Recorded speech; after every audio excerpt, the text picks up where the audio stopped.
get started. If there's any volunteers out in the hall, can some of you go and get them in? And let's go ahead and close those doors in the back.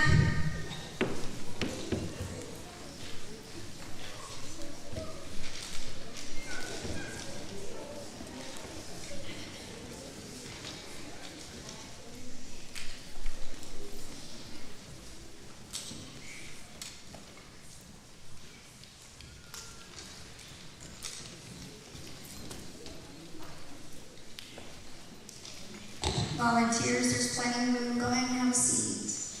Thank you for being so gracious.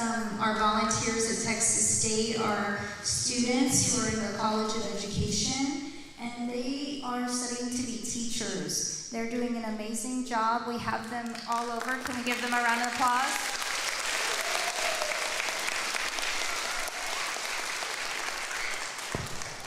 So we're going to get started. Bienvenidos a todos. Welcome to Texas State. Me llamo Nancy Valdez-Gaynor y soy la directora del Premio Tomás Rivera. And today we are here to remember the legacy of Dr. Tomás Rivera, who was a poet, a writer, and an educator. We are honoring Dr. Rivera's legacy by celebrating the 2025 recipient for the category of Works for Younger Readers, Desert Song, Canción del Desierto, by Laekan Zea Kemp, illustrated by Beatriz Gutiérrez Hernández. I want to thank the Rivera family who is here with us today and is always here supporting us. Would you all wave to the audience?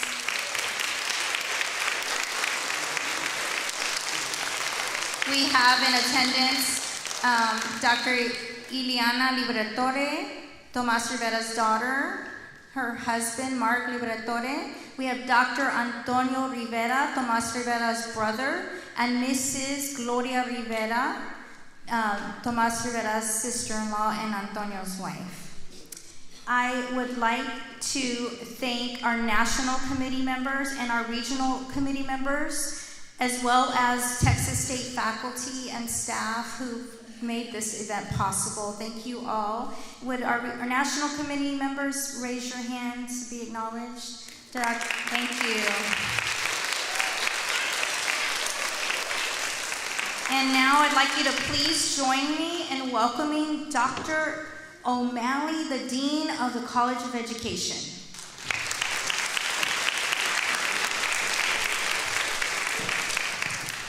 Muy buenos dias a todos. We're just so happy you're here from the schools to be able to listen to and talk with our authors and continue to learn more about the books. But this is really an exciting day for us that all of you come here from your schools to Texas State and that we get to host you and you're our guests and we get to spend the day with you. I just want you to know it makes us really, really happy and really excited. I loved all of Nancy's thanks to all the people.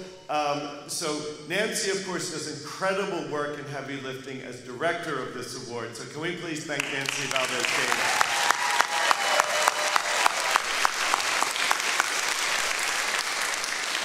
Nancy, I hope you heard those cheers and there were some shout outs and they're all heartfelt. So thank you very, very much. This book award is 30 years old now. I'm going to be 30 soon, too. There are so many people in this room that work on this book award. We have people working on it right now. Like we said, our faculty and committee members, our future teachers and our residents, experts, the Rivera family who have invested so much. And we have people that have worked on this across the 30 years. Faculty and leaders in the College of Education who helped build this award into something incredible that it is now. All with the support, again, of our faculty, our leaders, and the Rivera family.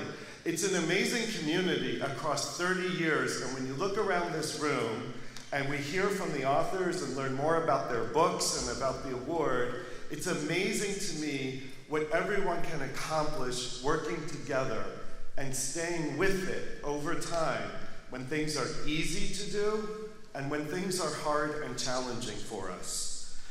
My last thought is just that I love these books today. This award is so important in helping us to know about and celebrate the Mexican American culture, traditions, families, life experience. And so maybe you're Mexican American, and in the books you can find some part of your story, some part of your family, something that makes sense to you. And maybe you're not Mexican American, and you can learn about other people and their customs and traditions and families and life experiences. It's the most beautiful part of this literature, what it opens to us. And I just want to thank Laekan and your illustrator, also Beatriz, for this book that helps us to pull together so much harmony between people and animals and the environment and the earth and our ancestors. That's amazing to be able to pull all that together and help us understand how that harmony can support all of us as we learn and grow. So thank you very much for your work. We're excited you're here to our authors.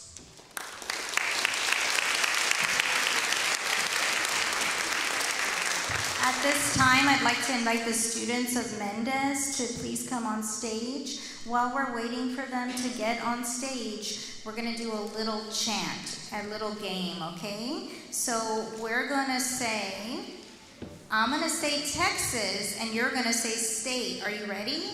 Texas. State. Texas. State. Texas. State. Texas. State. Texas. Very nice. We'll do another one. At Texas State, we say, eat 'em up, eat 'em up, go Cats, go. So I'm going to say, eat 'em up, and you're going to say, go Cats, go. Are you ready? Eat 'em up, eat 'em up. Eat 'em up, eat 'em up. Eat 'em up, eat 'em up. Eat 'em up, eat 'em up. Now, can you do a claw for a bobcat? Because Texas State, we're the Bobcats. You ready? Now let's try it with the claw, okay? I'm going to say eat 'em up, and you're going to say go Cats, go. Ready? Eat 'em up, eat 'em up. Beautifully done. And I just want to say, you are such a wonderful audience. I know your teachers are so proud of you. You're being so respectful. And we're so happy to have you here at Texas State. And maybe one day, you're going to come back and be a student at Texas State like all these students. Can y'all wave, students? They're college students, and they're studying to be teachers. Maybe they'll be your teacher one day.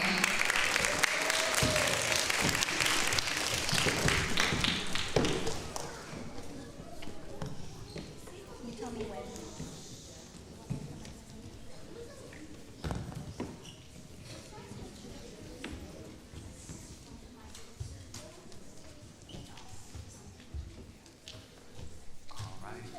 Good morning, everybody. Buenos dias. Okay, so we have up here the second grade dual language program from Hernández Elementary.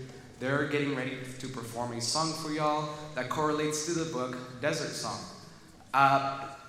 The reason why I chose this song is because of the correlation to the book. I believe this is the perfect song, so I was brought up to, or told to, make one of the songs for this, but I think there's no more perfect song, no hay otra canción perfecta, for this book that illustrates both the beauty of nature and the unity of family. I think this song has been brought down. I think if I told you guys, hey, raise your hand up if you've heard De Colores before, I'm pretty sure everybody in this room would probably raise their hand.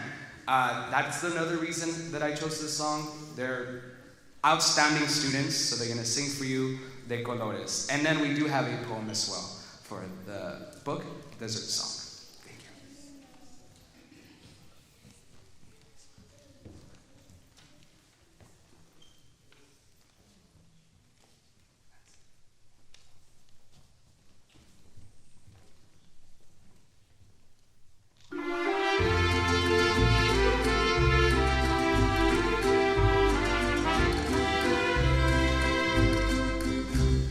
De colores,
Now some of our outstanding students are going to recite the poem that we have for the desert song.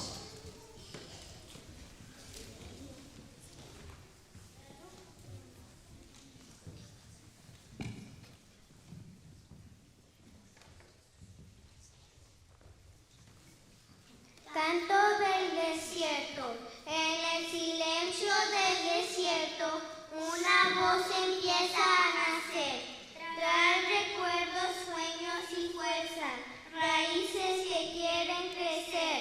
Cada palabra es un puente, cada historia un renacer. Por al contar quiénes somos, se encuentra nuestro poder. Las voces se lanzan al viento, con valor y con sentir. Hablan de amor y memoria, de los que nos hace vivir. Y así con canto y esperanza, brillamos con el querer.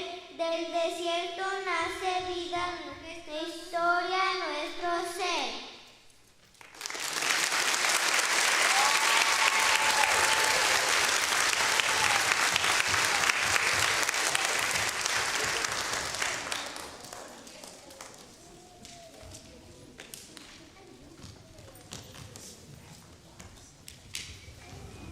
Un fuerte aplauso para los alumnos de Méndez y sus maestros. Muchísimas gracias. Gracias.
Okay, everybody give me 5.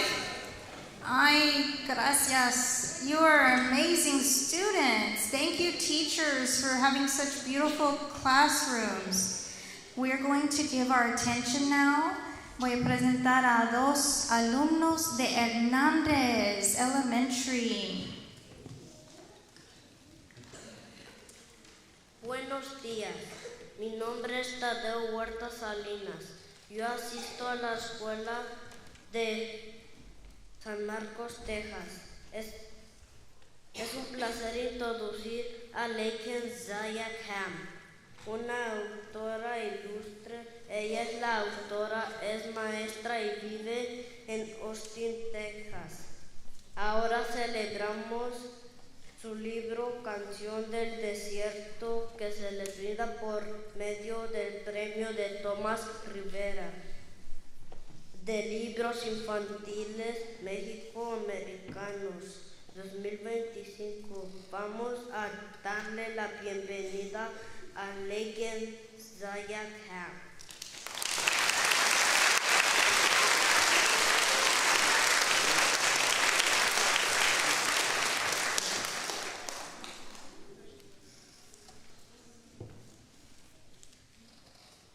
Good morning. My name is Lucy Calva. I attend Hernández Elementary in San Marcos, Texas. Today, we welcome award-winning author Laekan Zea Kemp. She's the author of many books, is a teacher, and lives in Austin, Texas. We honor her book Desert Song by awarding her the 2025 Tomás Rivera Mexican American Children's Book Award. I now present Laekan Zea Kemp.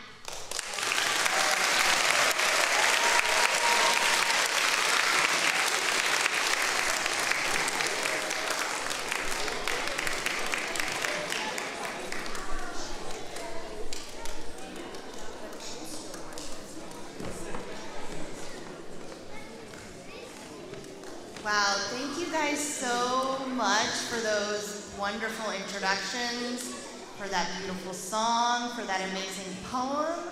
I am so excited to be here with you this morning. I am Laekan Zea Kemp, the author of Desert Song, as well as many other books.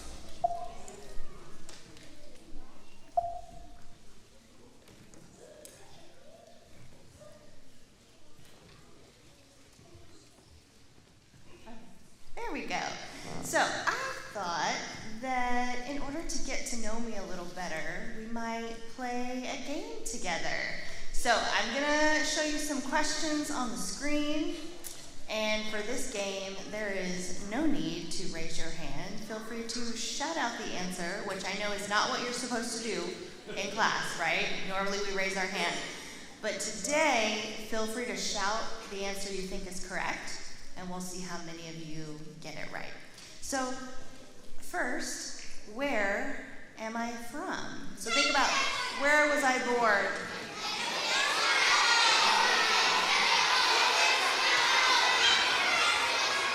I heard a lot of Texas. So I was born and raised in the state of Texas, but we know that the state of Texas is very big, and the different parts of Texas can be very different from one another. So, which part of Texas do you think I am from? The north?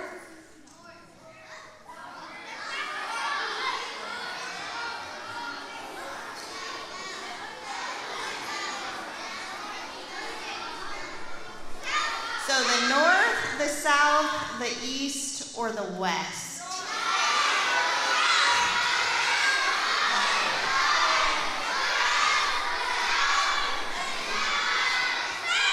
So I am actually from West Texas, and I would love to show you some pictures of where I'm from, if we can get the screen back up. It looks like the laptop screen is also blank, so I'm not sure if the laptop is down or if it's this screen up here.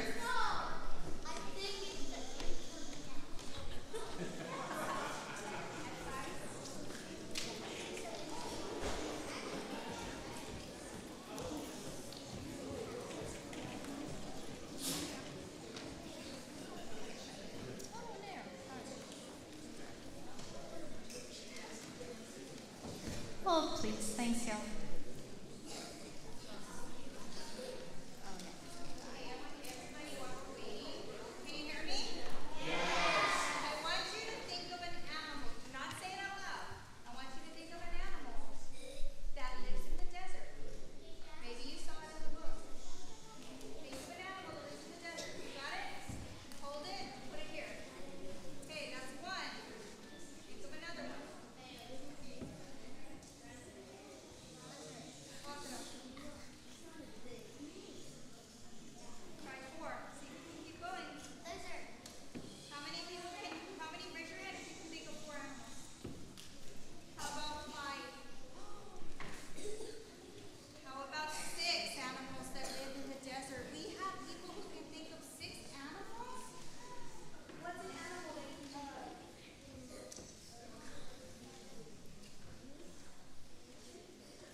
Texas, I know we are currently at Texas State, but you might know where West Texas is if you've heard of Texas Tech University.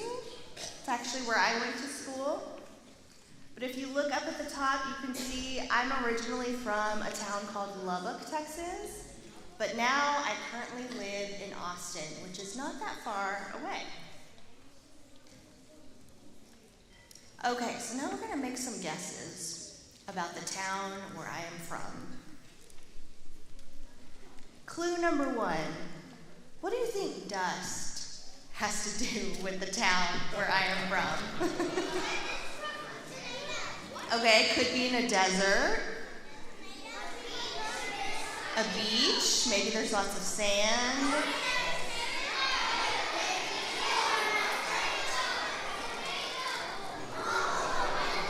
So, in the town where I am from, we have these giant dust storms, and they have a very special name. Does anyone know the name of these types of dust storms? Starts with the letter H.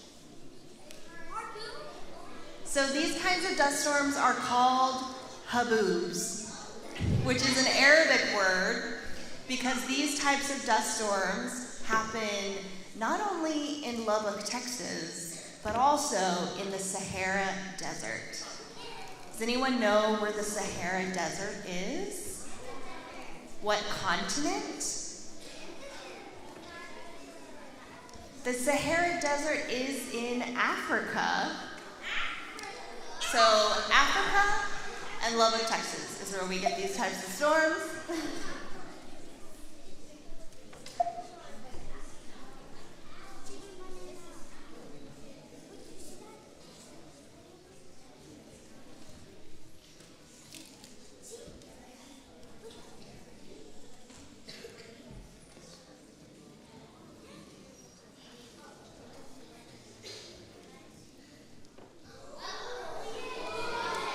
Severe thunderstorm warnings, but this complex of storms moved through Lubbock earlier today and caused this, an impressive dust storm that moved through the Lubbock area, and you can see right there as all the winds from those thunderstorm activity just picked up that dust, pushed it out ahead of it. So this is what we saw there, and then the driver as well. This is one of our CBS 11 employees out there, as you can see, catching that dust storm as it was moving its way on in. Within this, winds gusting up to near 60 miles per hour as those storms move their way on through.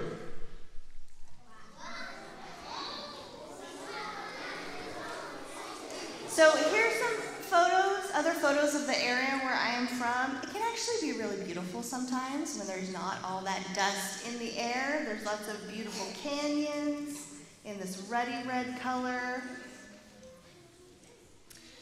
But dust storms are not the only excitement in Lubbock, Texas. We also have a problem with our cows sometimes. What do you think the problem is we have with our cows? Okay, they wander around. They go missing. Those are actually really good guesses.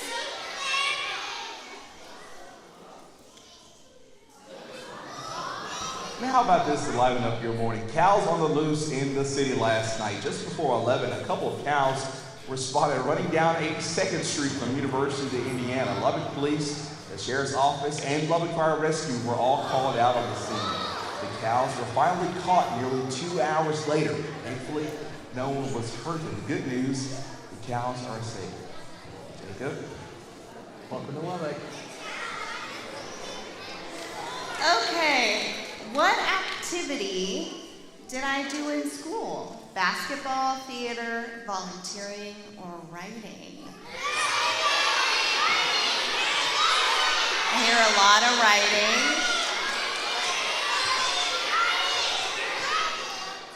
The answer is actually all of those things.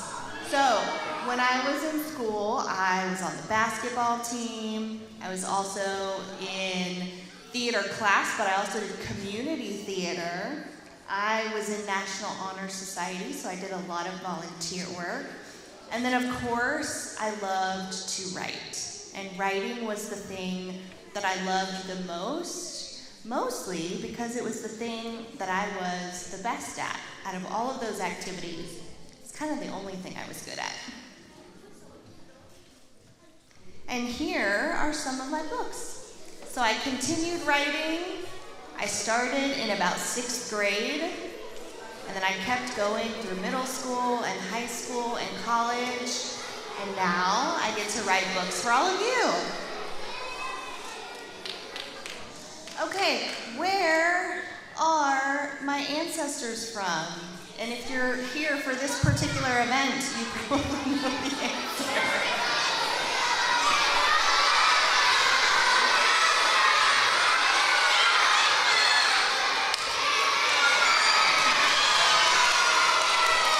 So most of you got that right. So I am, of course, Mexican American, but I also have some Irish ancestry, according to Ancestry.com. So I'm going to go with that. And along with that, what languages do I know besides English?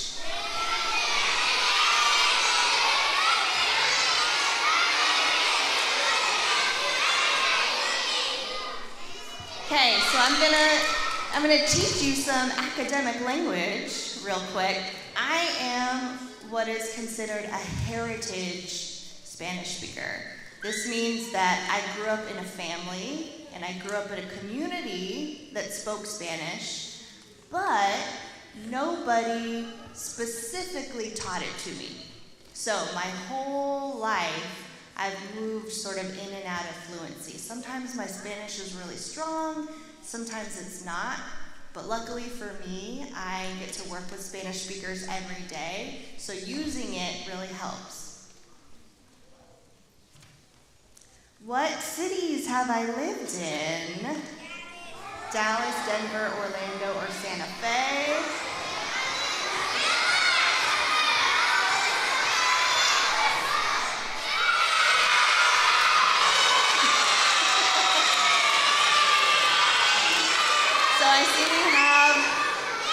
I see we have some big fans of Dallas. So obviously I'm from Lubbock. I currently live in Austin, but I have also lived in Dallas and in Orlando, Florida. Just a very short period of time in Orlando. Don't like to think about that. How old do you think I am?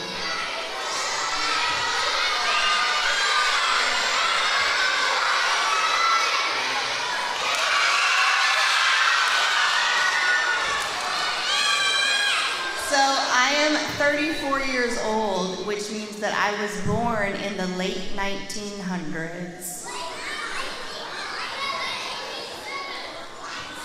What are my dogs' names?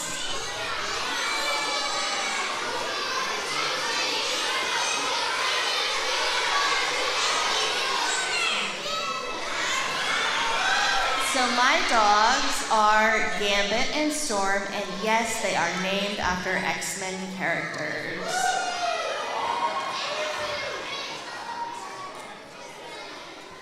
What is my other job? If you were listening to the introduction, you may have heard it.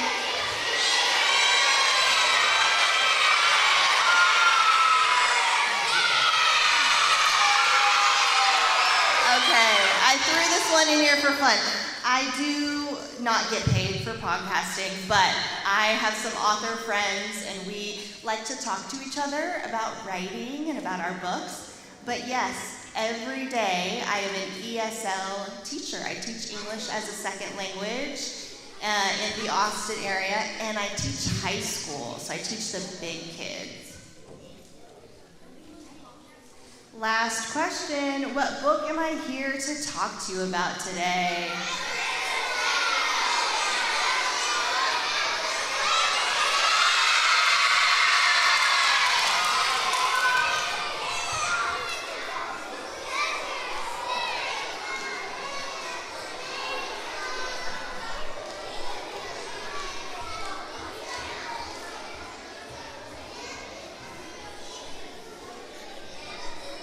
Okay, so we're here to talk about Desert Song, which is one of my picture books. and it is obviously about the desert. What are some things that we know about the desert? It's hot. It doesn't rain very much. The plants die. It is hard. It is hard for things to grow there, yes. So here's another map of Texas. You already saw one a little earlier, but the star at the bottom, that's where we are. And then the star at the top is my hometown. It's where Lubbock, Texas is. And you can see that everything to the left of us, that's all in red, that is all desert. So the desert that is closest to us is the Chihuahuan Desert, which spreads from Mexico all the way up into the United States. One of the reasons that I love the desert is because it's actually a really beautiful place. There's lots of colorful cacti, beautiful wildflowers, and animals too, like coyotes and owls. There's snakes and foxes.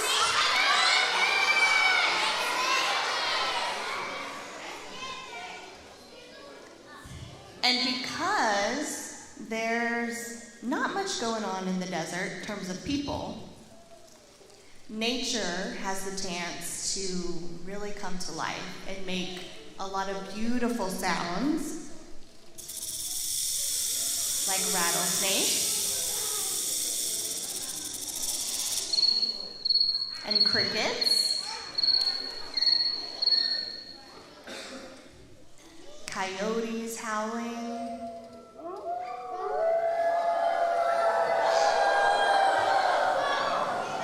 and sand blowing in the wind.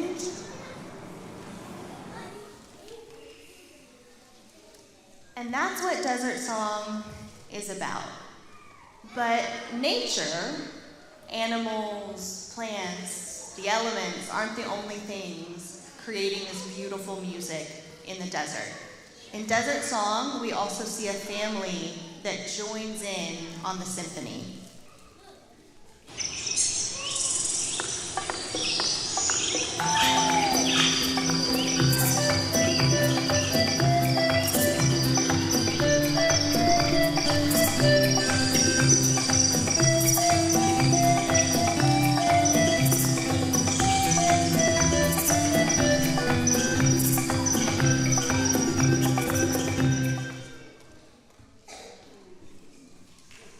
So each member of this family has their own special instrument.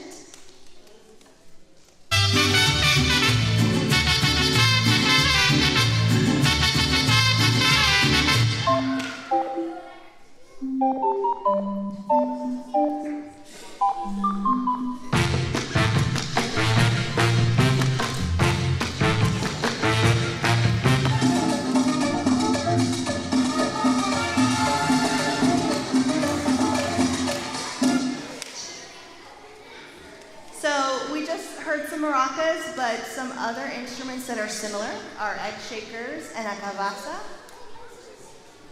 Another instrument you'll see in the book is a guiro, which I'm not sure if the sound is playing.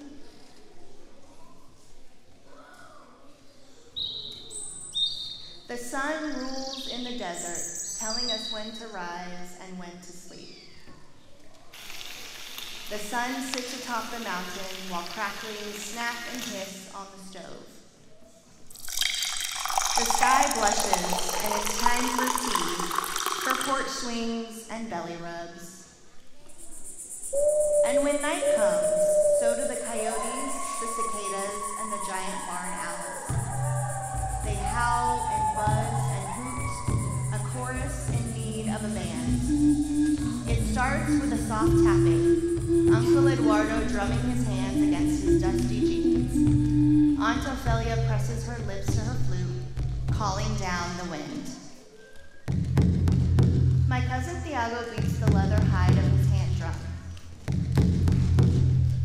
Vice Sister Esme joins in next, shaking her maracas and mimicking the rattlesnake sleeping beneath our feet. Over it all, my father begins to hum, while Grandma plucks the strings on her guitar, hands moving slow, nodding for me to follow along. Like this, she says, showing me where to put my fingers. Mine's smaller, with only 5 strings, but I practice it every day after school, waiting for nightfall, for the stars, for my own chance to shine. The sound of my grandfather on el güiro matches the cricket song, a twilight harmony that warms us from the inside out. When my mother opens her mouth to sing, a hush falls over the desert. The clouds move, drawn back like curtains, and on the other side I see the moon, giant and watchful, a memory of the sun. Mommy sings about memories too. About the coyote remembering the stars, about the cacti remembering the rain. Soon, everyone is singing. Between us, flames dance, sometimes for making shadow puppets, sometimes for roasting marshmallows, always for telling stories, like the one we write together with old instruments and even older memories. That's why we play, my father says, with your great-great-grandfather's vihuela and my godmother's ocarina, to remind us that they're still alive between the notes, that when we sing to them, they're listening. I listen too, to the animals rejoining our song. Night birds warbling.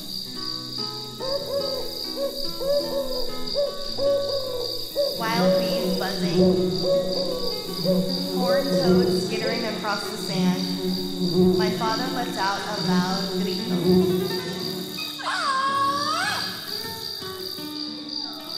The coyote calls back with a loud grito of its own. All of us looking up, searching for familiar shapes in the stars, all of us remembering something. We place the glittering sky overhead, an audience of our ancestors. Face turned up, I breathe in the faint smell of rain. Lightning strikes like a spotlight. Thunder rolls like a falling drum.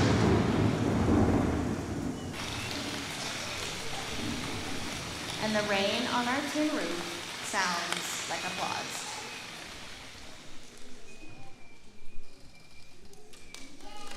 Thank you.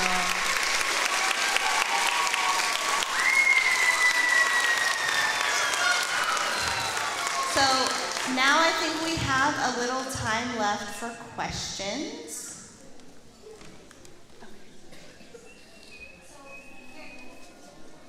Can we please give our amazing author another round of applause?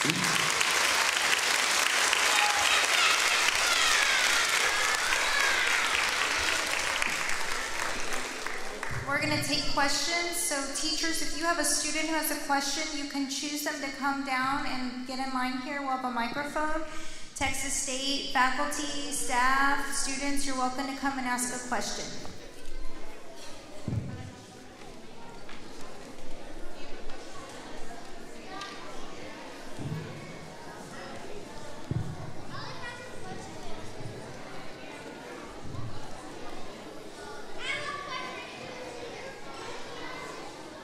What does this book mean to you? Oh, that's a great question. What does this book mean to me? Well, this story is about our connection to nature, but also to our connection to our ancestors and people who have passed away. And that is something that I write a lot about. If you read any of my picture books, they're kind of all about the same thing. And I think I write a lot about that because when I was a teenager, my dad passed away. And so I just tend to write about our connection to those people that we can't see anymore because they're still really important in our lives. Thank you for your question. How many books have you made? How many books? Well, let's count. 1, 2, 3, 4, 5, 6, 7, 8, 9, 10, 11, 12 that are online, at least. And then maybe 5 more that are still kind of working through the process of being made. So almost 20? Almost 20 so far.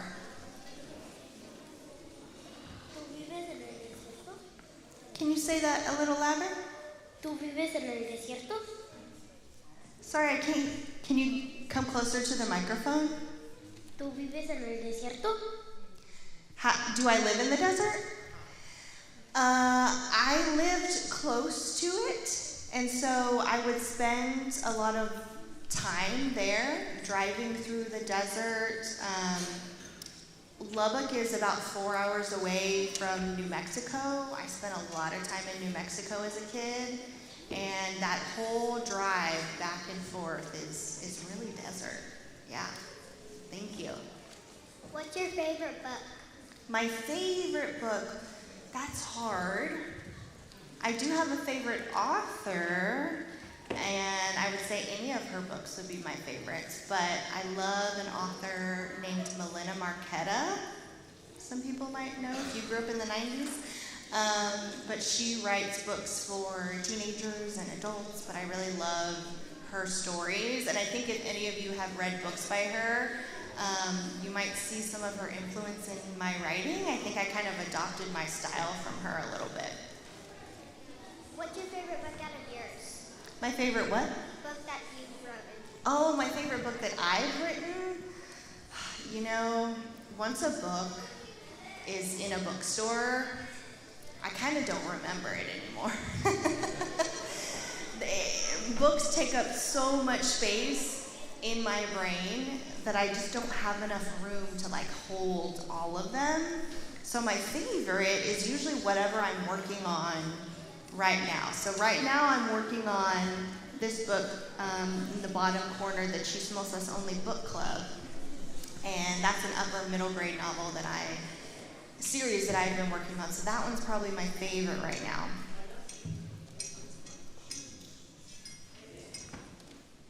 ¿Por qué hiciste este libro? Why did I make this book? You know, I love, in addition to, writing about my ancestors and my family, that's really important to me, I also love writing about the Southwest, the southwestern United States. So places like Texas, New Mexico, Arizona, Colorado.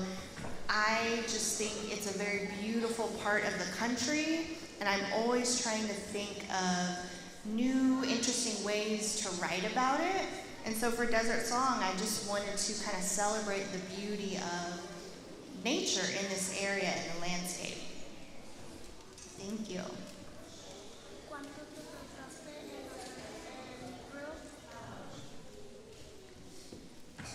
¿Cuánto te tardaste en hacer el libro? How long does it take? So it depends. With a picture book, Desert Song, I was actually at a big event in Washington, D.C., and it's called ALA, the American Library Association Conference. And I got to go to this really fancy dinner where they were giving away awards. And I was really inspired by going to that event. So on the plane ride home is when I wrote Desert Song in my phone. So that was about a 2-hour plane ride, I think. So I wrote Desert Song in about 2 hours. But other books might take much longer. Novels, so a big, thick book, might take me 8 months to do a first draft. So anywhere from 2 hours to 8 months.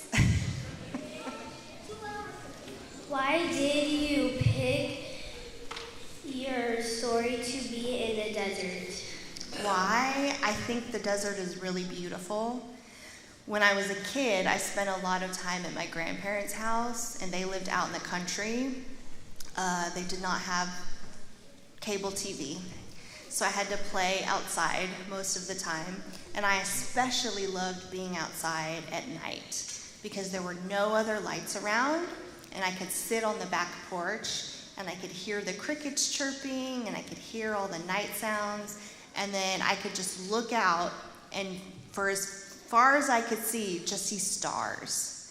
And so that's also something that I wanted to capture in this book, being able to look up and see a sky full of stars like that. Thank you. Did you actually live in the desert? I wouldn't say I've lived like in the desert, but I've spent time there, yes.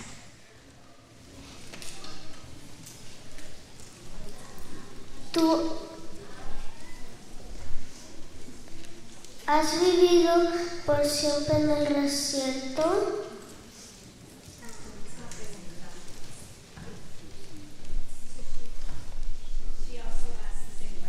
Oh, okay.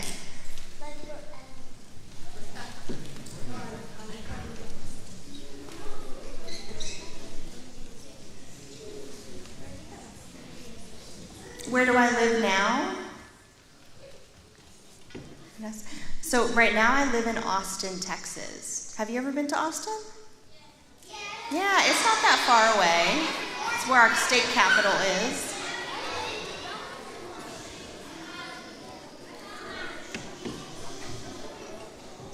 How did you publish these books? Oh, how did I that's a long story. Short version. First you have to find an agent, someone who can call up all of these editors at different publishing companies and ask them if they want to buy your book, if they want to actually make it into a physical book. So that's what I did. I sent Desert Song, I typed it up in my phone on that plane ride, and then I sent it to my agent, and she liked it, and so she sent it to an editor who she thought might also like it, and they decided to buy it. And then it took about 2 more years for it to be made into an actual book, but that's how the process went for me. Who is the author of the book? Who is the author of the book? You tell me. I don't know.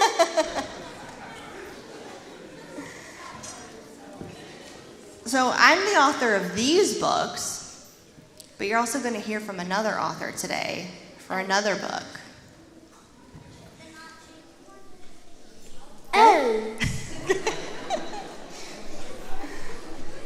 Una tormenta de arena pasó. Can you? Una tormenta de arena pasó. Okay, who can translate that for me? Oh, have I seen one? Yes. So one time I was at my grandparents' house, and I stayed with them a lot in the summer. My dad came to pick me up because he heard the weather was going to be bad. So we were driving from my grandparents' house back to my house in Lubbock, and we got caught in the storm. And we had to pull over on the side of the road, and we just had to wait while all this red dust blew past the windows. We couldn't see around the truck, we couldn't see the road, so we just had to wait for the storm to pass. So yes, I've seen those storms, and I've been caught in one before. Thank you. ¿Por qué la historia ocurre en un desierto? Why does I love the desert. I think it's a really beautiful place and a very magical place too. I think when you spend time there, because of the quiet and the emptiness, you can really hear yourself think, and you can really use your imagination. It's just a really beautiful place to spend time. Why do you live in the desert? Why do I live in the desert? I don't live there right now. I actually live in a big city, and I kind of wish I did live in the desert. Why do you like to write? Why do I like to write? That's a great question. I think it started with loving to read. I loved to read when I was a kid, and eventually I just started thinking of my own stories, and then I learned to write things down and realized that I could put my stories on paper, and then that's how books get made. So it started with just loving books. Thank you. Okay, boys and girls.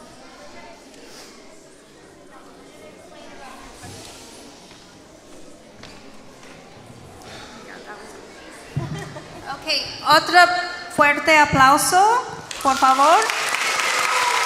Okay. Good job. Yes.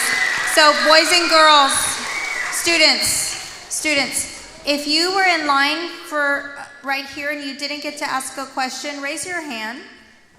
You're going to give your question to your teacher when you get back to school. And teachers, if you will email me those questions, we will get them to our author, okay? So that you can still have your question answered. This is going to conclude our events here. So first I want to thank you all for coming and attending. I also want to thank our audience that is watching this presentation virtually through our live stream. We are going to begin to dismiss you. So when you hear your school being called, our volunteers are going to help escort you out of the building and back to your bus. We're going to start with Kaneki Elementary. Kaneki, are you ready? Watch your teachers and wait for your teachers, and they are going to help you out of the building. Can everybody wave to Kaneki? Let's say adios, amigos. Hasta luego. Hasta la próxima. Okay, now.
It's really great to have Goodnight and Miller from San Marcos CISD here with us. And what's even more amazing is that all of you who are here in the audience have read Ultraviolet, and we're so excited that you're here joining us today. So, me llamo Nancy Valdez Gaynor, soy la directora del Premio Tomás Rivera, and I'm here today to tell you that we're here to pay homage to Dr. Tomás Rivera. He was an educator, a poet, and he was also a writer.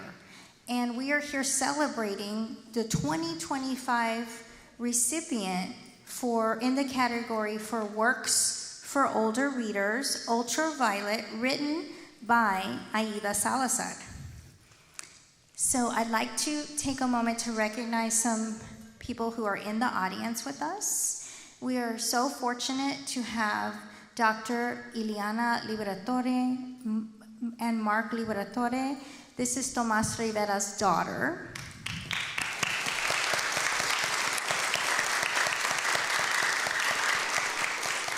We also have Dr. Antonio Rivera and Mrs. Gloria Rivera. And Antonio is Tomás Rivera's brother, and they have come to be with us to celebrate this special day. We also have members of our national committee. I'd love for them to wave and introduce themselves, or I'll introduce you: Dr. San Juana Rodriguez, Dr. Pat Enciso, Dr. Sergio Martinez, and Dr. Denise Davila, who couldn't be here with us right now, but she's here in spirit. I'd also like to recognize our regional committee members who do the work along with our national committee members of reading these books and selecting winners. Could you please raise your hands? Thank you so much. I want to also thank all of our Texas State faculty, staff, and students who have helped to make this day possible. Would our Texas State student volunteers and any faculty who've helped, would you just wave so we can applaud you? Thank you so much. And now, would you please join me in welcoming Dr. Michael O'Malley, the Dean of the College of Ed.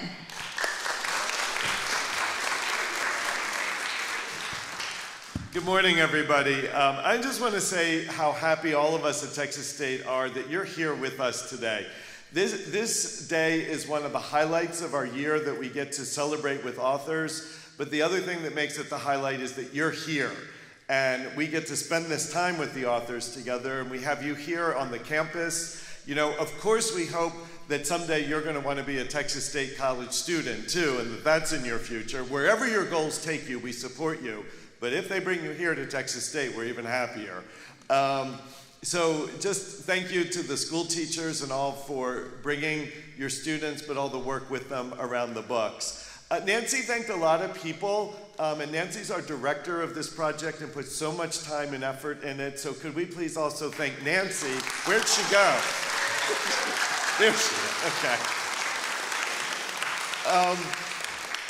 This is the 30th anniversary of the Tomás Rivera Mexican-American Children's Book Award. This is amazing.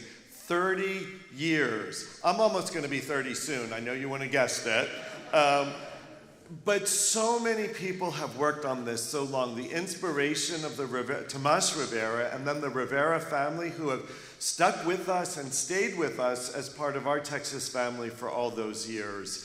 Our faculty and leaders here at the university and people across the committees across the nation who across 30 years have built this and supported this and had a dream, and they imagined that this award could be possible and that it could make a difference. So huge thanks to everyone, faculty, students, national experts, community members, teachers, Rivera family, and so many others who have been part of this for 30 years and made it possible.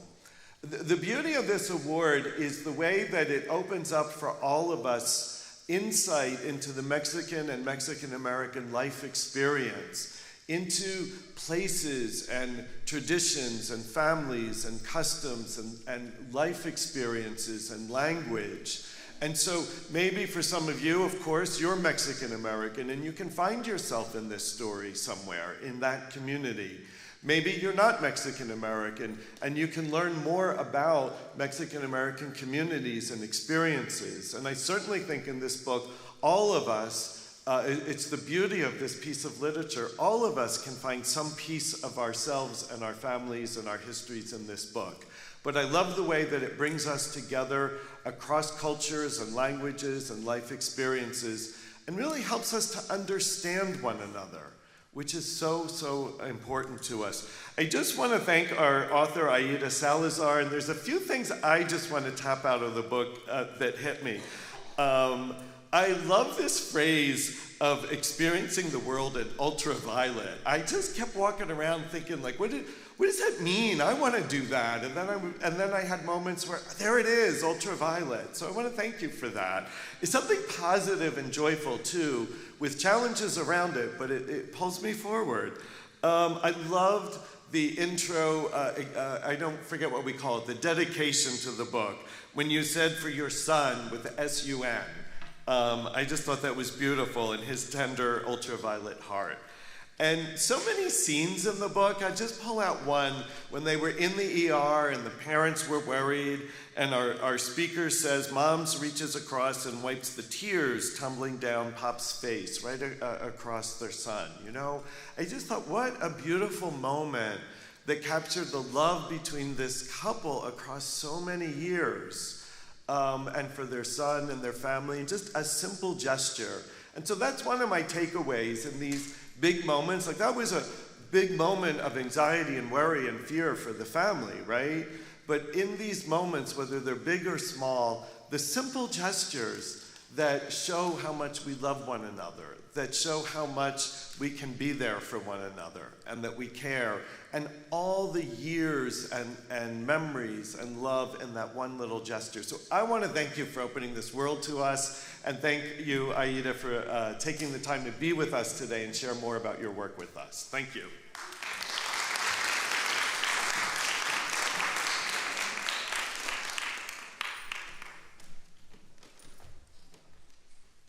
At this time, I'd like to invite students from Goodnight Middle School to come up to the stage. They have a special performance for us. Yeah, let's give them some encouragement. Round of applause.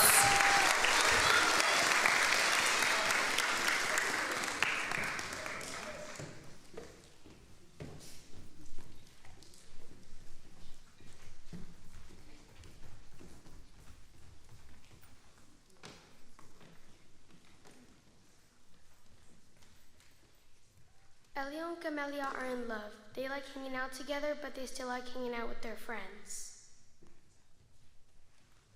Our talking is playful and crowded, each trying to pick out our words like pigeons pouncing on bread. We aren't always kissy-lovey, just so you know. I'm Team Cheeto. Cheeto said, Takis all the way.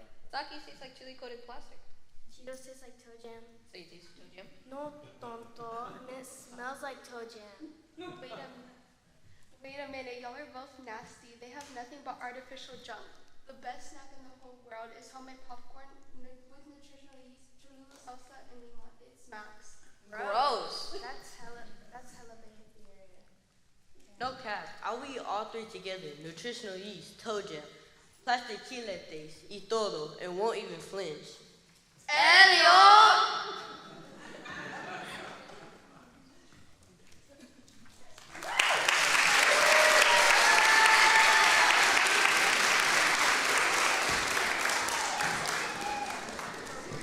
Buenos días, mi nombre es Eric López y yo asisto a la escuela Goodnight Middle School en San Marcos, Texas. Es un placer introducir a Adia Salazar, una autora premiada. Aida escribe para adultos y niños. Adia Salazar nació en México y creció en Los Ángeles, California. Hoy celebramos su libro Ultraviolet, que se le brinda por medio del premio de Tomás Rivera de Libros Infantiles México-Americanos 2025. Este es su segunda vez recibiendo el premio Tomás Rivera.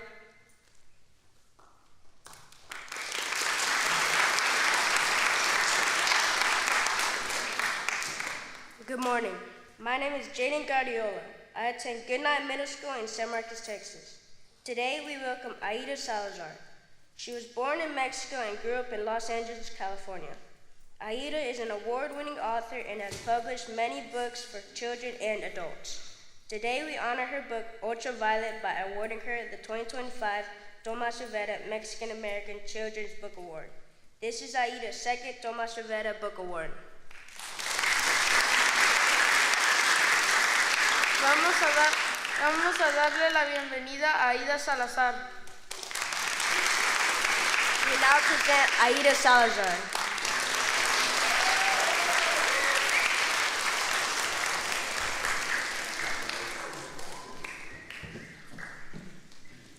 All right. I'm like speechless. Qué bonitos. Give it up for all the actors and for the presenters. Wow. Bueno, I like to walk around. Because I'm short, I always get lost and all you'll see is a little head. Yeah? And so I'll be, oh, here we go. I think I got this little pointer. A ver si it works. Bueno, it's such a pleasure to be here with you today. I can't believe that you all read it. You all read it, right? All right. So give me thumbs up, thumbs down, más o menos. Oh, wow, qué lindos. All right.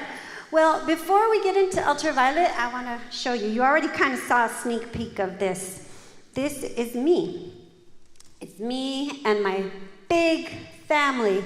How many kids in the family? Let me see a hand. Let's see a hand. 7, exactly. 7 kids, and I am the 4th in line. And so, my mom and dad, the eldest, the one. Oh, I can't wait. Sorry, I'm learning this. The eldest, my brother, my sister, and me. My mom and dad, we were all born in Mexico. And when my mom and dad had 4 children, and I was only 9 months old, my parents said they wanted to come to the United States because they were struggling in Mexico. And they came to Los Angeles, and we came with a visa, which is like a worker's permit. I mean, a permit, a temporary permit. And after, I think, 3 months, that permission expired. My parents wanted to come here, and they wanted to work, and we were undocumented. All 6 of us were undocumented. But soon, nope, wrong one, sorry guys. This one was born, and she was born in Los Angeles. And as a U.S. citizen, and back then there was a law that said if there's a U.S. citizen born in a family, then the entire family can apply for permission to be in the United States. And so that's what we did. But it took something like 12 years for us to get the permission. And the other 2 babies, they were also born in the United States. And so we were what's called a mixed status family. Half of us were documented, and half of us were not. And who can show or tell me an emotion that you see in this picture? Yeah. Excited. Happiness. Anybody else? An emotion. Huh? Love. There you go. Yeah, there's love. We didn't have a lot of resources. I grew up pretty poor in Southeast LA. Sometimes we struggled to have just the basics, really.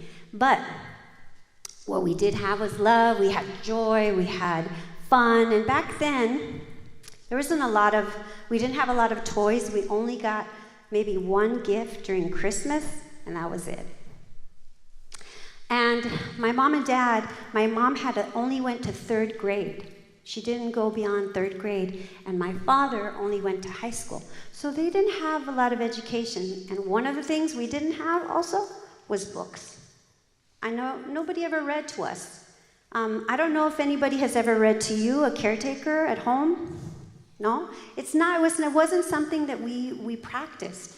And so when I got to 5th grade, which is just last year for most of you, right? 5th grade was the first time I read a novel. It was like a big book, and my teacher, Mr. Clark, said, you know what, I think you're ready for a novel, independent novel. So I read my first book, and guess what happened? I fell in love. I love to read. I read that book, and the next book, and the next book, and the next book, and by the time 5th grade ended, I had read all the books in his classroom library, and I was working in the school library. And then I graduated to go into middle school, and Mr. Clark gave me 2 things. He gave me a book of poems and drawings. It's called Where the Sidewalk Ends. Anybody familiar with it? Yes? Okay, good. So yeah, he gave me this book, and I used to have it all memorized, but they're poems, and they're really funny.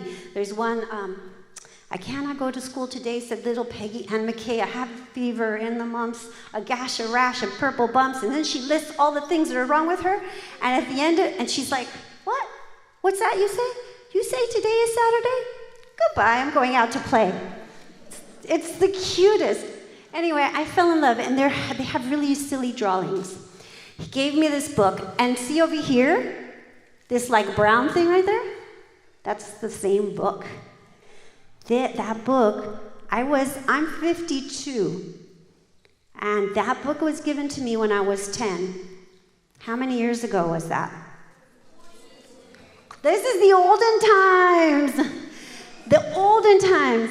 So this over here was high technology, because this is before there was internet, before there was, we only had like Saturday morning cartoons, and that was it. But this, it came in a box, and it was a heavy pen, and I could change the cartridges. What do you think Mr. Clark was trying to tell me by giving me a book and a pen? Yeah, back there, yeah. A what? Gifted. What else? Oh, didn't mean to point at you. Yes. Make a book. Anybody else? Yeah, I think so. I think all of that is correct, right? I think that's what he was doing. I don't remember because I was 10. This is a long time ago, right? But that's what I tried to do. And I continued to write, and these are some of my works. They're not all here. There's some missing. But the other thing that I became is a translator. So I remember that family that I was in, we spoke almost entirely in Spanish. Who here speaks more than one language? Good. Who here wants to learn more than one language? Yeah, very good. So I encourage you, because guess what happens when you learn another language? Your brain grows. You become super powerful every time you acquire another language, and it becomes easier and easier. So I encourage you. I'm working on Portuguese right now. It's hard, but it's great. And not only does knowing another language allow you access to other communities and other ways of living, but it also helps. You can help people, can become a translator in the courts, or you can become a translator of books. See here? These are some of the books I've translated from Spanish to English or English to Spanish. So, and these over here, I'll tell you, some of these books, let me see. This one won the Tomás Rivera Book Award. Yay! I know. So cool. And I was here 2 years ago for that book. Did anybody come to see me then? Yeah, okay, there's some people here, yes. So thanks for having me back. I'm really happy. And well, let's see what's next. A lo que venimos, what we came to do, talk about. So, Ultraviolet, my first book ever was this one here, The Moon Within, La Luna Dentro de Mí. And The Moon Within was about a little girl going through puberty. And she is coming of age with her best friend. And there's a little love triangle. You have to go read it. Because when that book was, see, that's my daughter, and I wrote this book for her. And that's my son. And when I gave the book, The Moon Within, to my son and his best friend, who was about 11. Who's 11 now? So I gave him to read The Moon Within. They were like, I was like, what did you think, boys? And my son's like, Mom, that's the best book ever. And his son's like, yeah, it's good, but you know what, Miss Aida? I don't think I was supposed to read that book. I'm like, what do you mean? He's like, yeah, it's kind of personal. It's kind of for girls. And I'm like, of course. How are we going to be good allies? Who knows what the word ally is? Tell me.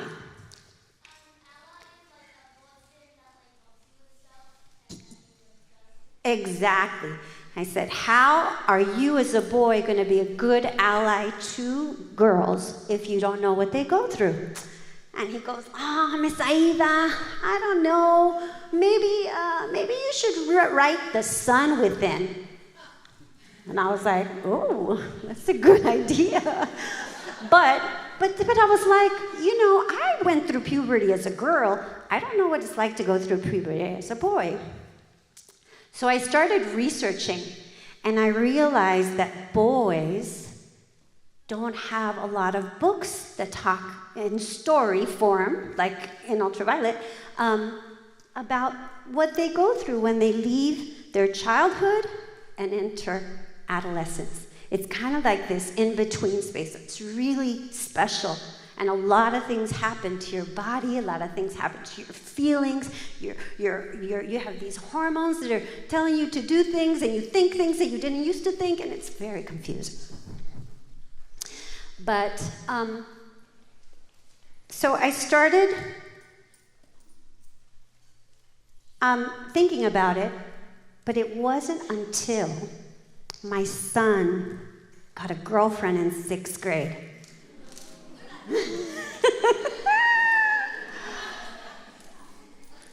Oh my God, this is Oakland. This is where we live, in Oakland, in the city, and that's where Ultraviolet takes place. So he gets this girlfriend, and guess what? She cheats on him and breaks his heart. I know, it's terrible. So I thought, you know, that's interesting. But when he, one day I was talking to him about his breakup, he's like, Mom, I feel like life has, what did he say? He said, Mom, I feel like all color has left life. And I was like, oh, mijo. And he's like, I'm like, well, it's because you're heartbroken. He's like, no wonder it hurts right here. And I thought, oh, man. You know, and of course, being a writer and an avid reader, I went to look for a book that had, you know, a breakup, how a boy had to deal with the breakup, you know, because what I also learned in my research was that boys, you know, we have been unfair to boys. Boys are told to suck it up, to be quiet, to not cry, to not feel pain, to not feel their emotions. And when I couldn't find a book that talked about boys' emotions and their inside life and what it's like to lose love, I said, that's when I decided to write Ultraviolet. And so my son inspired this book in so many ways. This isn't what happened to him, but exactly. I mean, except for the cheating part, that was it. But all the other stuff is made up. And the other thing that I took is that my son is a piano player. He's a big boy now. He's right here. He's like 17. That's him singing with his former girlfriend. And he, who knows what an audiobook is? You do? Okay. Tell me what an audiobook is.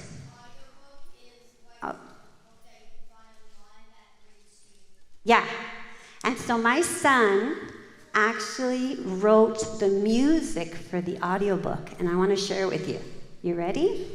And Alejandro Ruiz is the person who wrote it. Let's see if we could hear it. Whoops. My son is playing piano.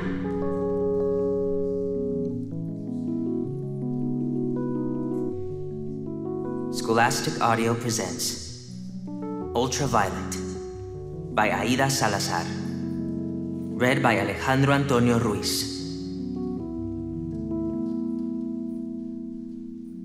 For my son Joao and your tender ultraviolet heart. Ultraviolet. Who invented love anyway? Had to be a girl, right? Had to be. 'Cause I don't get it. Who can understand the feeling of shimmering soil that swallows anything smart you want to say and tangles your blushing nerves up inside your growling guts so bad you almost want to fart so bad your skin turns all goosebumpy just by looking at the brown bezels of her eyes, the embers of her cheeks. Hearing the sound of her voice in the key of F entering your ears, taking root inside the blob of your 13-year-old dude brain, and washing everything you see with a reel of colors beyond the spectrum. Red, orange, yellow, green, blue, indigo, violet. More than that, ultraviolet. Glow in the dark, outrageous. It's what I see when Camellia is around. Is this what it feels like to be in love? Yeah, right? He did such a beautiful job, right? The audiobook actor, he is Alejandro Antonio Ruiz. If you listen to anime or you watch anime, he does voiceovers, like from the Japanese to the English, so you should check him out. He does really great. And the rest of this, you can borrow it from the library. If you get an app, if you have access to it, you can listen to the entire book for free. Okay? So since he read the first poem, I'm going to read a little more. Is that okay? But before, you know, I got like 4 poems to read from the book, but I just wonder if there's a poem that you would like to be read. Like, anybody remember a page that they would like to hear? Nobody? All right. Okay, that's all right. Don't worry about it. So Elio's in love, and he is, I'm going to take these off. Elio is in love, and he is just so unconfused, right? He's confused, but he's like, Camelia's hella cool, like supremely beautiful and strange in all the best ways. I looked it up, and it turns out she's named after a flower, and it shows. A camellia so strong it takes 2 weeks to wilt when cut. With camellia, everything is real. The like her a lot kind of feelings, and maybe it's love kind of feelings, ultraviolet feelings that juke around my body and turn on places in me I didn't know existed. We marathon text after school for 3 days straight, and I can confirm she is the one, based on these facts. She prefers Marvel over DC, like me. She's done martial arts, like me. She's into hip-hop musicals, like me. She takes no one's mess well, except for the bees. Remember, he's afraid of bees. well, sort of like me, and she draws manga and anime, my absolute freaking favorite. She can't be more perfect. She can't. Well, maybe if she played piano like me, but whatever, she's near perfection. I wonder if the world has turned ultraviolet for her too. I almost ask her, but then I think twice. Who ever heard of having your whole vision changed because you met some girl? Except she isn't some girl, she's Camellia, whose flower name makes it rain ultraviolet. Jagged spine kiss. Jagged spine kiss. 1 week into being in a straight, solid relationship with Camellia, Paco tells me as we walk to our lockers, I'm gonna do it. I'm gonna ask Lorette for a kiss. I seriously didn't see it coming. I suddenly realized that's something boyfriends and girlfriends actually do. What? It's like a lightning bolt splitting me jagged down the spine. Enter irrational fear number 4, kissing. I really like to hold Camellia's petal-soft hand and drape my arm over her round shoulder, easy as a waterfall. When we walk down the hall, I mean, it makes me feel electric. But now, Paco drops his noise, and all I can do is wonder what it would feel like to kiss her. Maybe I'm too chicken to try anything more than a one-arm hug. I'm not sure if it is irrational to feel fear kissing your girlfriend, but just the thought makes my jaw clench, and yep, the downstairs neighbor guy in my pants starts to get a little happy, and I have to hide it behind my books like nothing's happening. Then, just 2 periods later, I'm walking Camellia to class, and out of nowhere, she kisses me. She holds me by the face, smiles, and when I smile back, plants a big fat wet one right on my lips. I am pan dorado, toast, all crispy and dark on the edges and overdone. I am so done. What can I say? I liked it. Though I must have had a pedo face because she asked, Helio, are you okay? Then she tosses her head back, opens her mouth wide as a cave, tumbles out a laugh, and sort of snorts, which makes me cackle and makes irrational fear number 4 blast off.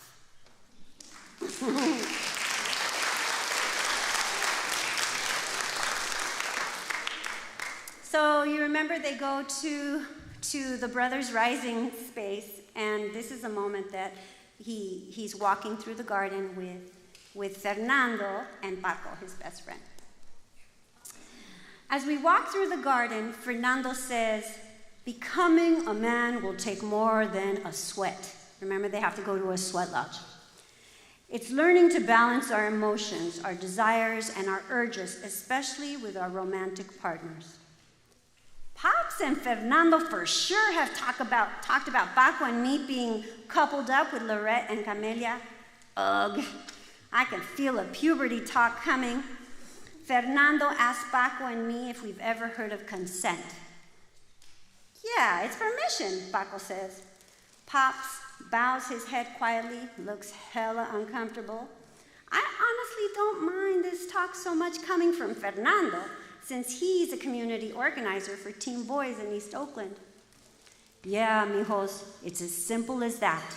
Do you have permission to look at, talk to, touch, be near, or spend time with that person? If the answer is no, even if there is a slight hesitation, then you don't have consent. You feel me? Fernando pulls a weed from the ground and whispers, con su permiso.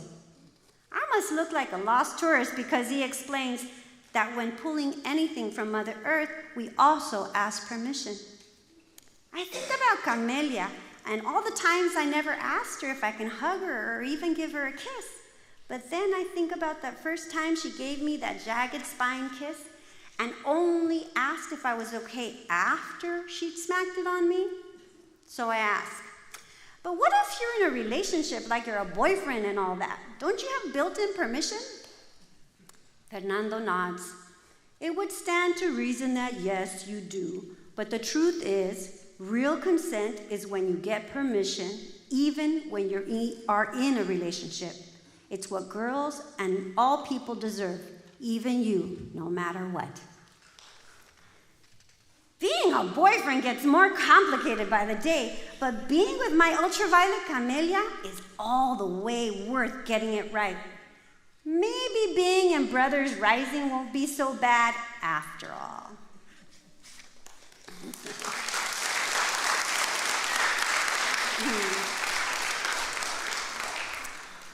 So the last one is code word.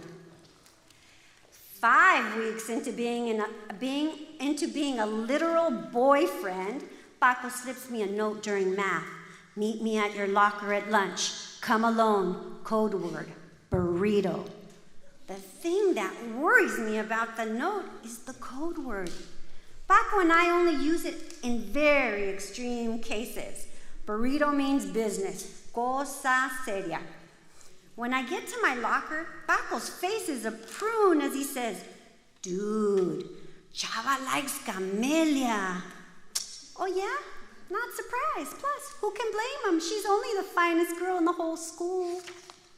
Nah, Elio, he ain't kidding. He says he's going to take her from you and everything. Well, I'd like to see him try, I say, feeling pretty confident that nothing, absolutely nothing in the whole universe could destroy what Camellia and I have. I'm gonna stop there.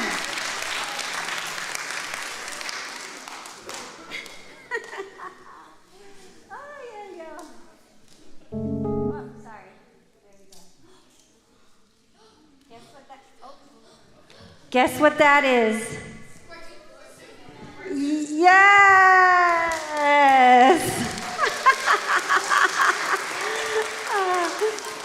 I just got the final art on this. So guess what I did? I wrote The Moon Within, and that character, her name is Celi. And then I wrote Ultraviolet, and that character's name, as you know, is Elio. And I decided to put them both in a sequel. So this is, Stream is a sequel of both The Moon Within and Ultraviolet. And it's told in 2 voices, so we'll be going back and forth between the 2 voices. And the illustrator, Zeke Peña, also did this one.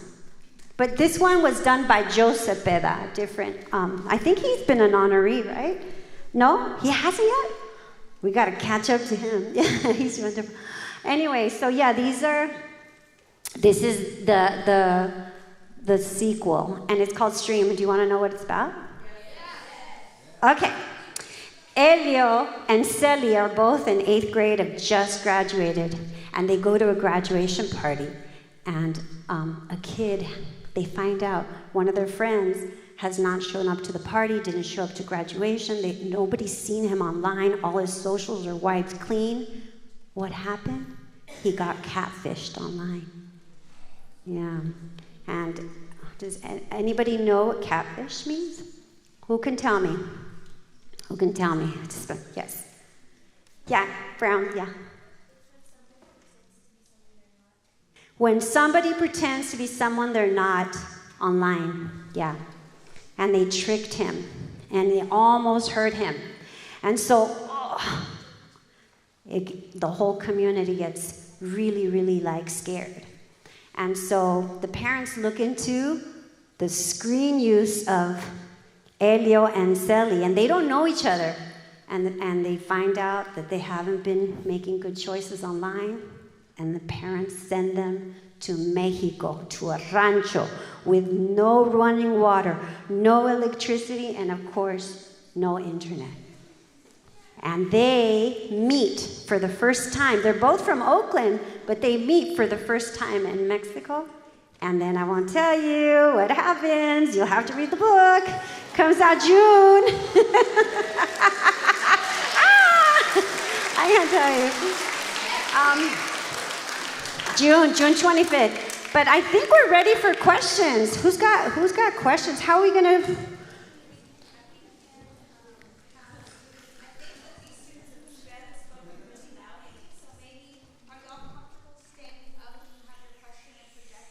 Okay. All right, let's do it.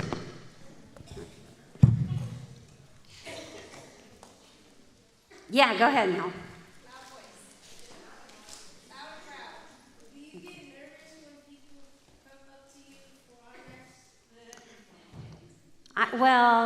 You know, that hardly ever happens. I mean, you know, it's not like I'm like a recognizable person in the world, you know, like very few, only like in settings, and it actually makes me feel not nervous, but really grateful that somebody has read my work.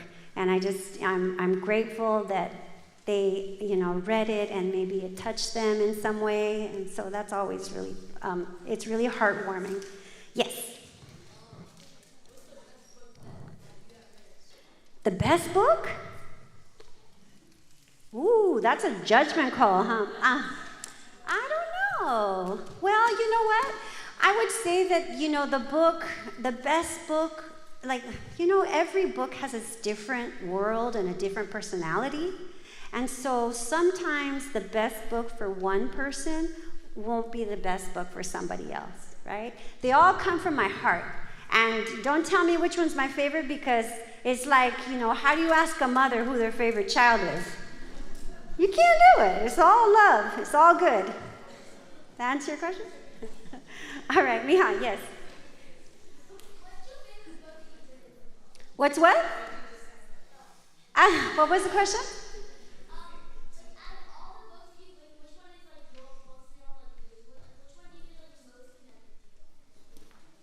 Yeah, no, like they're all little pieces of my heart. I can't choose. They're just all this. I love them all, because when I read, after I write a book, I let it go. But then I go into schools and I talk to kids about it, or readers write to me and they tell me how that book affected them, and that just kind of makes the love grow. So, you know, I'll always be in love with my books and the stories. Yes?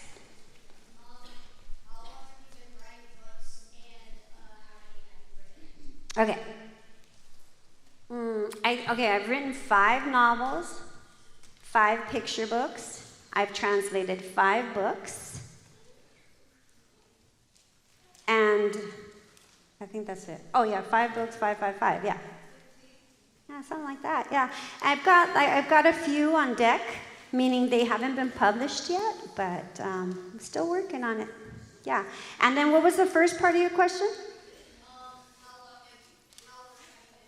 Oh, well, I started writing when Mr. Clark gave me that pen. And let me tell you, they were really bad poems. Bad. But then, and I'm going to share something with you because you're a little bit older. You're in middle school. When my older sister, the one that was in the picture, when she was 17, she passed away by suicide. And I was 13 at the time, and I didn't know how to feel. Like, I knew I was feeling a lot of sadness and confusion about what happened, and had a lot of questions. And so, because I had been writing those bad poems, I started writing about my feelings. And I started filling journal upon journal upon journal with all of my writings and my feelings, and it helped me understand the world. And I share that with you in case that you might be struggling or having, questions about something that hurts you, or something that inspires you, or something that makes you sad or happy or confused. Writing is it's something that we all can do, right? The majority of us can write. And so it's a way to kind of pour your feelings in and be able to process. And so when I got to college, I hadn't ever read any books by Mexican Americans or Latinos. And I read, it was in a course called Latin American Studies or something like that. And I was like, wait a minute. You mean all those, like, we could be in a book, like our stories, that like the way that I speak, all of that could be in a book? Because all the books that I read in Mr. Clark's class and in through high school didn't show our community. So the first time I saw myself in a book was when I was 18 years old, and then I said, that's when I understood all the things that I've been writing in my journals can be also in a book. So I started writing, but I didn't publish my book till 25 years later.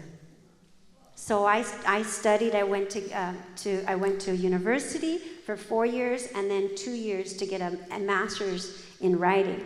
And so, that was 1999, and my first book came out in 2019.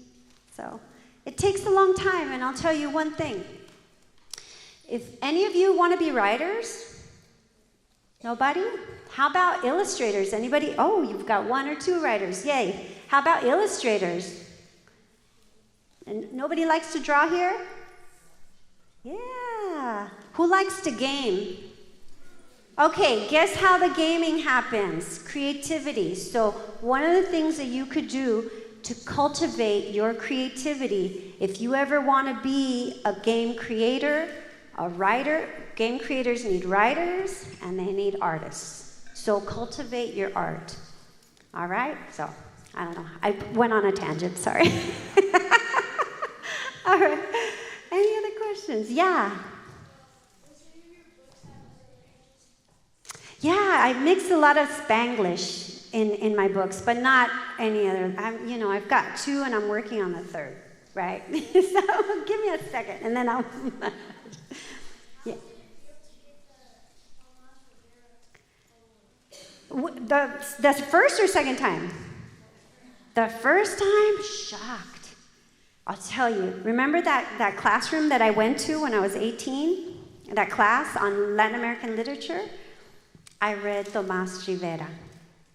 And that changed my life. It made me become a writer. If it hadn't been for the work of Tomás Rivera, who is so has anybody read Tomás Rivera's work? Okay, you guys have to look it up and read it. Because the works were so beautiful and really spoke to my Mexican-American heritage. And it gave me permission. It said, you can write too. And so when I got the word for the first award, I was like, it felt like a full circle. You know, it felt like I had come back to that place when I was 18 years old and getting that like epiphany, which is like a light bulb went off on my head.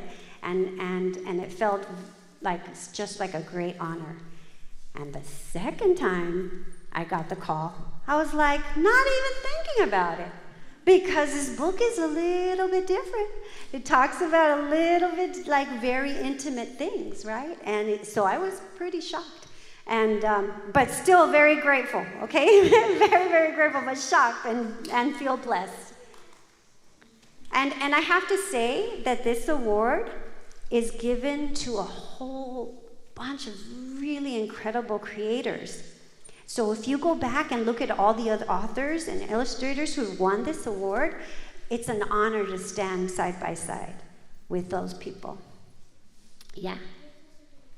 Yes, Oh, Jovita, have you read that? Thank you. Well, Jovita Wore Pants is the story of my great aunt, distant great aunt, Jovita Valdovinos, who dressed like a man in 1920s when women were not allowed to wear pants, and she fought for religious freedom in Mexico. And she inspired me to write that book, because imagine having somebody in your family that was that like strong and brave and really fighting for her rights. It was just like, it was like a no-brainer. I got to write a story for kids because not a lot of people knew about her in history. And so I want to pull her out of being forgotten and bring her to the present. And so that's why I wrote it. And they called her the Mexican Joan of Arc. And I mean, so you understand she's kind of like a Mulan type. I see questions. Okay, let's go here and then we'll come back to you all, okay? Yes. Me have the break, yes. I mean the colita. You only in a bookstore. Like I went into a bookstore and my husband, told the person at the counter that I was an author, and they happened to have my books in there, and the bookseller came up to me and they said, "Will you sign our books so we could sell signed copies of your books?" And I was like, "Oh, okay, I felt very special." But no, not really. Nobody knows authors most of the time. Yes. My siblings? Yeah, because they appear in little like cameos, like in A Seat in the Sun, the one that won the Tomás Rivera award. My brother is in that, and I just named him after my brother, Rafa. I just named him, and he's like, "God, that's the best book ever." And he doesn't really read, but he loved that book because it was in it. Yes. How long? Okay, here's a little bit of trivia that's not really well known about Ultraviolet. It was supposed to be a graphic novel. I know, I wrote it originally as a graphic novel because my son really loves graphic novels.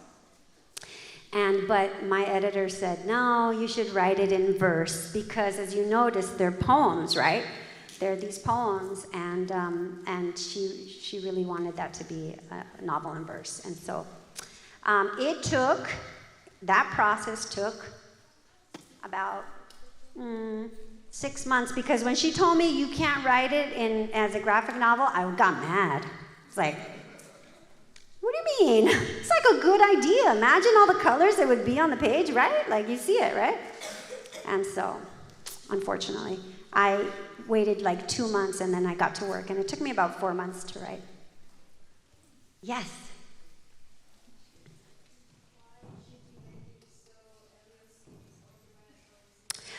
Well, because of what my son told me. He's the one that kind of gave me the idea. He says, "I feel like all color has left life." Right? Because when he was in love, he saw all these colors. And at the time, I had seen, I saw these images. You can look these up. These images that are kind of under ultraviolet light, and it shows what bees see, and they're like beautiful. I should actually add that to my presentation. Thank you for that. But like these beautiful bright lights, and I thought, wow. To me, that's something that it kind of like came out of that. Having seen those photographs, and then my son saying that all color had left life when he got broken up with, So, mix of that. Question. Oh, yes.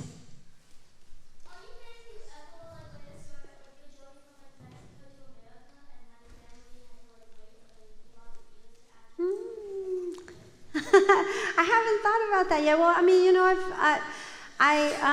I am writing a memoir. Who knows what a memoir is? Memoir. Can you tell people what that is? Yeah, that's okay. It's the story of my life. It's like a story of my life. Memoir, me-moir.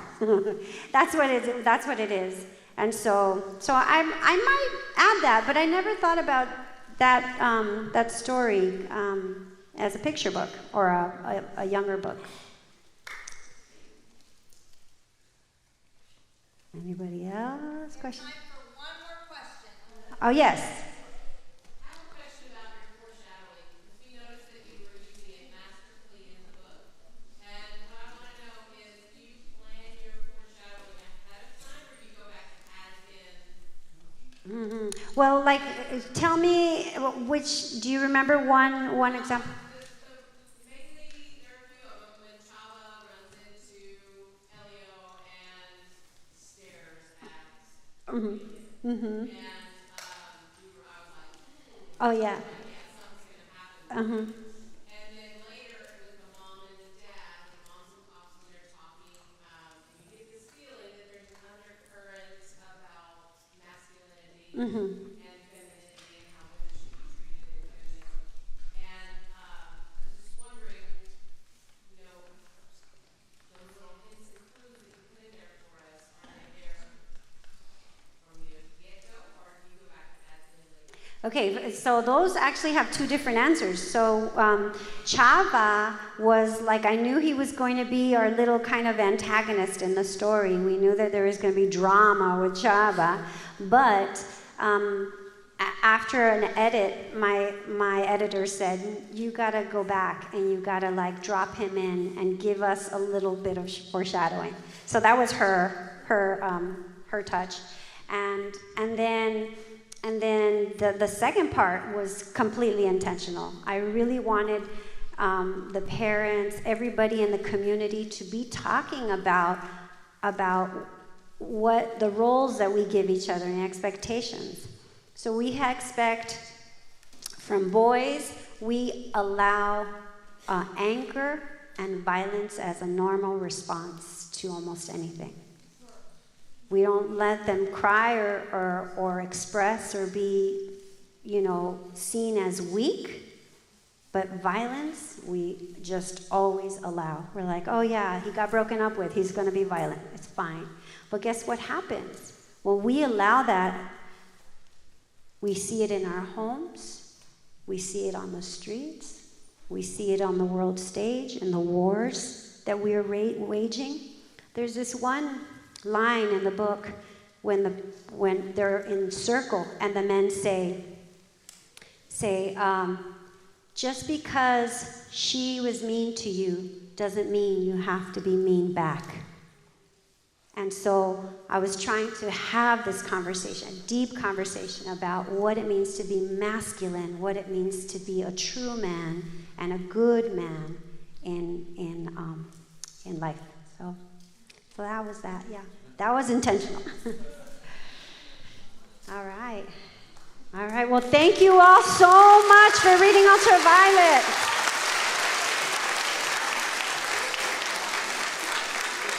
And look out for Stream, okay?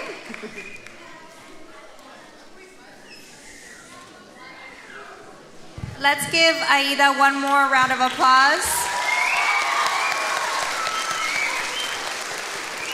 So, students at Goodnight and Miller, you're in for another treat because we have volunteers, 13 volunteers who are going to stay with you. They're going to take you out to the lawn.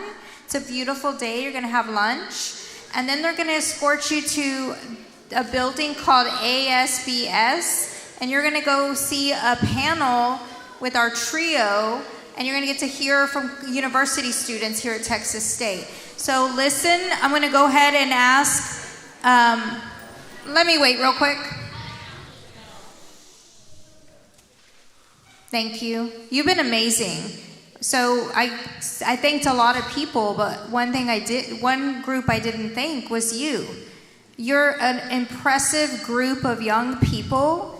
And we really hope that when you think about coming to college, that you'll think about coming to Texas State, all right? We want you here. If we can ask for teachers, if you can just take a cue from our volunteers, we'll start dismissing and we'll take you out to the lawn. Everybody have a wonderful day. Thank you to our live stream audience.